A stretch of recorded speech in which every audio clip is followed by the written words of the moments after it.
we also discovered that there are various types of suffering, and that some suffering is self-inflicted.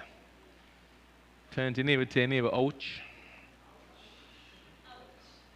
There is some suffering that is self-inflicted. There's suffering for doing good, suffering for Jesus, suffering for his name's sake, but there's some silly suffering that we incur. And the example we looked at was suffering for not submitting, suffering for being stubborn. Turn to neighbor, tell neighbor, ouch. I know nobody ever feel that one of suffering for being stubborn. But last week we looked at a strange type of suffering last night. We looked at a silent suffering of a king's daughter by the name of Tamar, who suffered silently, and that's a terrible, terrible, terrible suffering, to suffer in silence.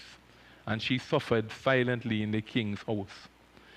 I want to thank you for suffering with me over the last few weeks with this message.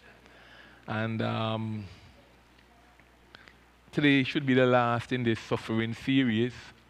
As I sought the Lord and to go to do something else, I felt as if God would say to me, there's one more suffering that I want us to look at tonight. And this suffering applies, this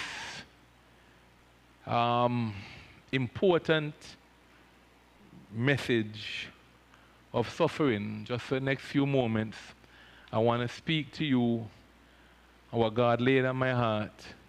I want to speak to you, though you already know it, nothing new, nothing revolutionary. I want to speak to you tonight, just to remind you, each and every one of us, on the topic of eternal suffering.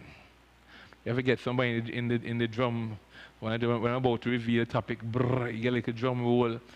But I want to talk to you about the bouncy, exciting, wonderful, sweet topic that the Bible declares of eternal suffering. I thought about this, and the context of eternal suffering is so strange for us to grasp because we are temporal beings. Everything around us is just temporary. The flower fades.